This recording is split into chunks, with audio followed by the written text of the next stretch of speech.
suis profondément croyant. Pour moi, Dieu, c'est tout. Bien supérieur à la politique.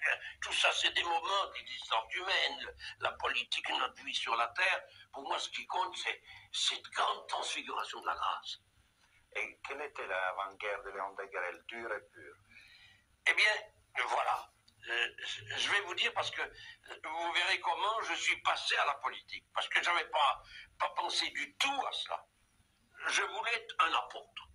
C'est grotesque à dire maintenant. On ne conçoit plus des apôtres. On aime vivre, on aime s'amuser. Mais non, moi, je voulais transformer l'homme. J'aimais l'homme, je voulais qu'il soit meilleur. Et c'est pour ça que j'ai pensé donner ma vie complètement à l'apostolat religieux. J'étais un des dirigeants de l'Action catholique. C'est en cette qualité-là que j'étais pour la première fois en Italie, que j'ai vu pour la première fois un pape. Et je ne pensais qu'à ça. Et c'est quand j'ai vu la corruption du monde politique, qui utilisait le monde catholique pour le salir, que je me suis dit, il faut d'abord nettoyer la politique si on va avoir une grande vie morale dans l'univers. Et c'était le problème à ce temps-là, et c'est toujours le problème maintenant. Et c'était quelle année? Oh, mais j'étais encore étudiant. Et il ne faut pas oublier que quand j'ai remporté ma grande victoire électorale en 1936, j'avais 29 ans. J'ai emmené 1 million de personnes derrière moi. J'étais un gamin, on m'appelait le gamin de Rex. Et mes députés, ils avaient 25 ans. Votre parti s'appelait Rex? Rex, c'est du mot Rex, Christus Rex. Parce que j'avais créé, toujours dans l'esprit de l'Action catholique, les éditions Rex du mot du Christ. Et ce mot a suivi. Et nos gens sont devenus des rexistes. Mais ce que nous voulions dans la politique, et c'est pourquoi j'ai créé le rexisme, c'était pour nous rapprocher des grandes masses et les rendre heureuses. Et c'était ma hantise, jeune étudiant. Comment atteindre les masses? Comment arriver à saisir des millions d'êtres? Un jeune garçon est né d'une famille de 8 enfants, et qui n'est connu de personne, et qui a envie d'être tout près de l'univers. J'ai essayé ça par mes propres moyens. J'étais en bicyclette à travers toute l'Europe. J'ai fait à cette époque-là 10 000 kilomètres en bicyclette. C'est une bicyclette énorme du temps passé. Mais je me suis dit, comment atteindre les gens directement?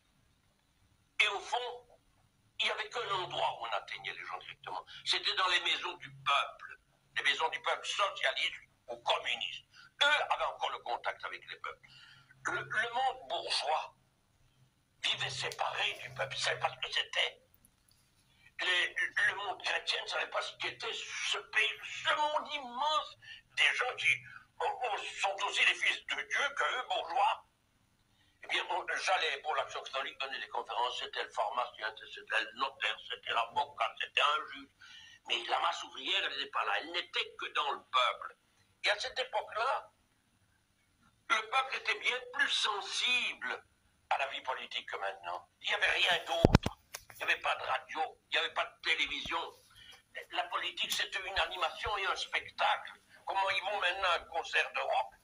Il y avait le député socialiste, le député communiste, le ministre de gauche. Le peuple allait à ça. Il n'y croyait plus guère à ces gens-là. Parce que ces gens, elle avait abominablement trompé déjà à ce moment-là. Le marxisme avait fait faillite partout. Mais enfin, ils avaient cette illusion. Alors je me suis dit, c'est là qu'il faut les prendre. Je n'avais pas d'argent. Je n'avais aucun moyen d'atteindre le public, mais j'avais ça. Les maisons du peuple, qui elles rassemblaient des gens. Mais je suis venu là pour porter la contradiction. Et je me suis mis à ça pendant 2 ans. Tous les soirs, je partais de Louvain, la ville estudiantine. Je prenais un abonnement de 3e classe, des vieux wagons en bois, 210 francs, pour aller chaque soir où avait lieu le meeting le plus important. Et quand on disait, il y a quelqu'un pour la contradiction, c'était leur système, mais jamais personne n'y avait été. Parce qu'il y avait quand même les risques professionnels. Je suis une fracture du crâne, comme ça. Mais ça m'a donné l'occasion d'être en contact avec le peuple vivant. Chaque salle, là, il y avait 2000, 5000, 10 000 personnes. Les premières fois, c'était un ourvari inouï. Alors, les gauches ont fait exactement ma propagande, racontant dans leurs journaux avec des lampes petites qu'ils avaient écrasé un jeune galopin qui venait faire la contradiction. Les gens sont revenus pour voir. Et puis au bout de 15 jours, quand je commençais à se dire, c'est Léon, c'est Léon. Vous avez créé la politique spectacle. C'est ça. Mais je dis d'ailleurs que l'éloquence, c'est ça. C'est un immense spectacle. C'est un homme qui a des fluides extraordinaires qui projette dans la foule et qui recueille ces milliers de petites lumières qui projettent aussi leurs fluides. L'éloquence, c'est une captation, c'est un enchantement. Quand on voit maintenant les grands chanteurs, mais c'est pas autre chose. Quand on n'irait plus écouter maintenant, on ne va plus écouter parce qu'il n'y a plus de gens éloquents. Qu'il y a un grand orateur, on ira les écouter comme on va écouter Julio Iglesias, ou comme on va écouter Madonna, l'ensemble des culottes à l'univers. C'est la même chose, les gens veulent des grandes émotions, ils avaient ça dans les meetings.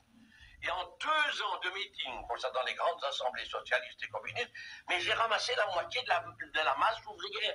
Et c'était ça avant tout qui m'intéressait.